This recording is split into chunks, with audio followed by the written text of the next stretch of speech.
ती सध्या काय करते नेहमी विचारला जाणारा प्रश्न. आणि आपण जर गृहिणी असू तर आपलं काय उत्तर असतं सांगा? काही नाही, मी फक्त एक साधी गृहिणी आहे. फक्त एक साधी गृहिणी. ऐकायला कसं वाटतं सांगा? पण खरं तर आपण कितीतरी वेगवेगळ्या भूमिका आपल्या आयुष्यामध्ये पार पाडत असतो. आपलं पूर्ण घर आपण मॅनेज करत असतो, म्हणजे आपण एक मॅनेजरची भूमिका करत असतो. आपल्या घरातल्या सगळ्यांसाठी आपण एक चांगलं जेवण दररोज, तिन्ही वेळचं जेवण नाश्ता बनवत असतो, म्हणजे आपण एक चांगले शेफ असतो. आपल्या मुलांची आपण शिकवणे म्हणजे घरातच शिकवत असतो, म्हणजे आपण एक चांगले ट्युटर सुद्धा असतो.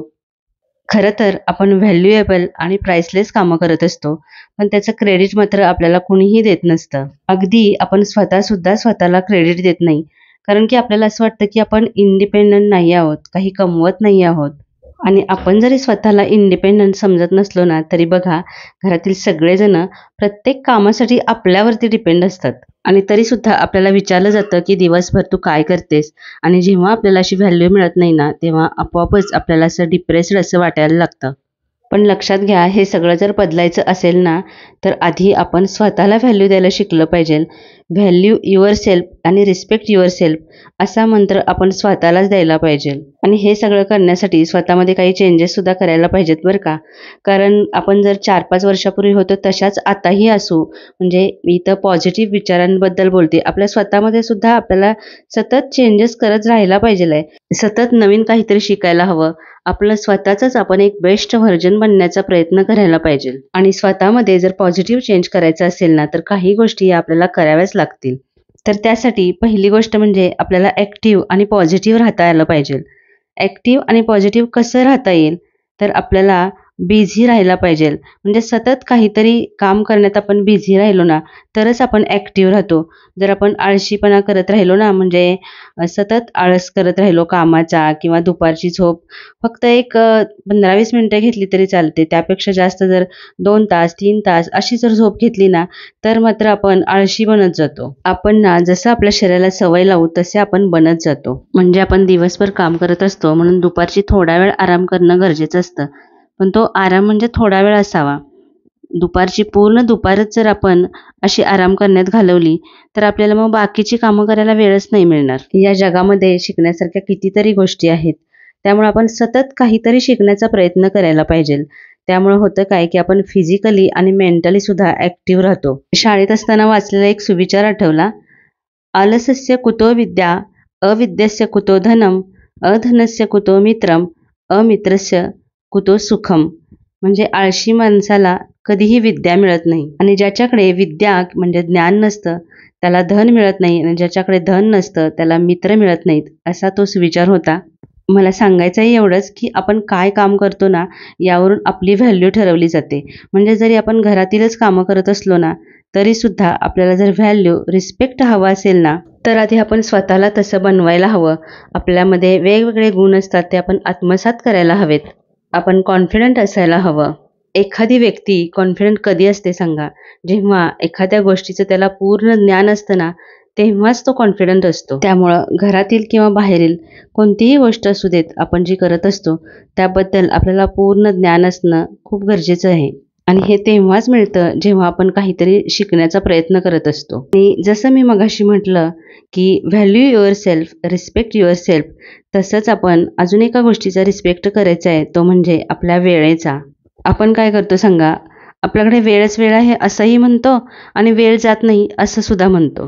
त्यामुळं आपण आपलं नेहमीचं एक रुटीन ठरवायचं, आणि त्या वेळेतच आपली सगळी कामं आहेत ती पूर्ण करण्याचा प्रयत्न करायचा. म्हणजे उरलेल्या वेळेमध्ये आपल्याला जे काही स्वतःसाठी करायचं असतं ना, त्या सगळ्या गोष्टी करता येतात. आणि जर ध्येयच नसेल, तर मग या वेळेचं करायचं काय असा प्रश्न पडतो.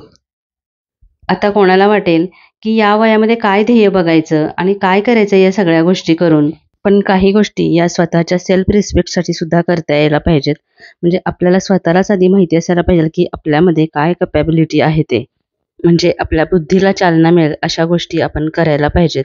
कोणत्याही गोष्ट असू देत, डिसिजन मेकिंग करणं खूप गरजेचं असतं. म्हणजे घरातल्या छोट्या-छोट्या गोष्टींपासून ते अगदी मोठ्या गोष्टींमध्ये सुद्धा आपण आपला डिसिजन देणं खूप गरजेचं असतं. आणि तो सुद्धा योग्य. जर आपण आपलं काम 100% चांगलं करत असू तरच दुसऱ्यांना सुद्धा तेवढा विश्वास वाटतो, की बाबा नाही ही व्यक्ती आहे, तर हिच्यावर आपण एखादं काम सोपवलं तर ती तिचं 100% ते काम चांगलंच करणार आहे आणि मग आपोआपच दुसऱ्यांना आपल्याबद्दल व्हॅल्यू वाटते, रिस्पेक्ट वाटतो. अजून एक गोष्ट म्हणजे स्वतःची व्हॅल्यू वाढवायची असेल तर आपल्याला दुसऱ्यांना मदत करता आली पाहिजे. म्हणजे फक्त स्वतःची व्हॅल्यू वाढवण्यासाठीच नव्हे, तर हे एक माणुसकीचं सुद्धा लक्षण आहे, की आपल्याला घरातल्यांच्याच नव्हे तर दुसऱ्यांच्या सुद्धा उपयोगी पडता आलं पाहिजे. जेव्हा आपण दुसऱ्यांना एखादी अशी छोटी-मोठी जरी मदत केली ना, तरी सुद्धा त्या व्यक्तीच्या नजरेत आपली व्हॅल्यू वाढते. तो आपला रिस्पेक्ट करायला लागतो. आणि दुसऱ्यांशी वागताना, बोलताना सुद्धा नम्रतेनंच वागायला हवं आणि दुसऱ्यांचा सुद्धा आपण रिस्पेक्ट करायला शिकायला पाहिजे. स्वतःला इम्प्रूव्ह करण्यामध्ये एक महत्त्वाची गोष्ट ठरते ती म्हणजे आधी स्वतःच्या काय चुका आहेत हे मान्य करायला शिकलं पाहिजे. आपण सुद्धा चुकू शकतो हे जेव्हा मान्य होतं ना, तेव्हाच आपल्यामध्ये बदल घडतो. कारण चुकांमधूनच आपण शिकत असतो, त्यामुळेच आपल्याला अनुभव येत असतो आणि या सगळ्या अनुभवांमुळेच आपण कॉन्फिडंट बनत जातो. प्रत्येक स्त्रीकडे ना निसर्गतः या सगळ्या क्वालिटीज असतात, पण आपल्यालाच त्या माहिती नसतात कारण आपणच आपल्या स्वतःकडे तेवढं लक्ष दिलेलं नसतं. म्हणजे आपलं त्या कस्तुरी मृगासारखं आहे. जसं त्याला कस्तुरी स्वतःकडे आहे हे माहिती नसतं, तसं आपल्याला सुद्धा आपल्यामध्ये काही चांगल्या क्वालिटीज आहेत या माहिती नसतात. आणि या कधी समजतात जेव्हा आपल्याला एखादा डिसिजन घ्यायची वेळ येते किंवा जेव्हा आपण एकटे असतो ना, तेव्हा आपण जेव्हा शांतपणे बसून विचार करतो, की मला काय हवंय? मला काय करता येऊ शकतं? असं आपण स्वतःवरच जेव्हा विचार करतो, तेव्हा आपली प्रगती होते. अजून एक गोष्ट म्हणजे आपल्याला कुणी व्हॅल्यू देत नाही म्हणून आपण नाराज नाही व्हायचं. कारण ज्या व्यक्तीकडे जे आहे ना, ते व्यक्ती तेच आपल्याला देणार.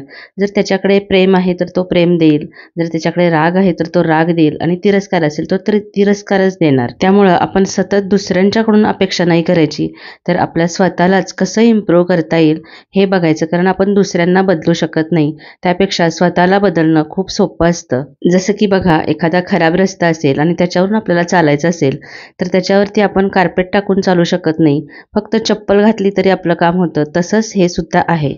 त्यामुळं आयुष्यात दुसऱ्यांना बदलायच्या फंदात कधीसुद्धा पडायचं नाही. त्यापेक्षा आपण स्वतःला बदलत राहायचं, ते खूप सोपं काम असतं. आणि या सगळ्या गोष्टी साध्य करण्यासाठी स्वतःला शांत ठेवणं खूप गरजेचं असतं आणि ते आपल्याला शक्य होतं मेडिटेशनने किंवा अध्यात्मामुळे. त्यामुळं आपल्या स्वतःमध्येच या सगळ्या गोष्टी आणण्यासाठी सतत प्रयत्न करत राहणं खूप गरजेचं आहे. तर या काही छोट्या-छोट्या गोष्टी आहेत, की ज्यामुळं आपण स्वतःला बदलू शकतो, स्वतःची व्हॅल्यू करायला लागू शकतो आणि आपल्या स्वतःमधल्याच स्वतःला पुन्हा नव्याने भेटू शकतो. तर हा होता आजचा व्हिडिओ. व्हिडिओ कसा वाटला हे मला नक्की कमेंट करून सांगा आणि जाता जाता व्हिडिओला लाईक करायला अजिबात विसरू नका. आणि अजून आपल्या चॅनलला जर सबस्क्राईब केलं नसेल तर प्लीज सबस्क्राईब करा. पुन्हा भेटूया अशाच एखाद्या छानशा व्हिडिओसह. तोपर्यंत खुश रहा, आनंदी रहा.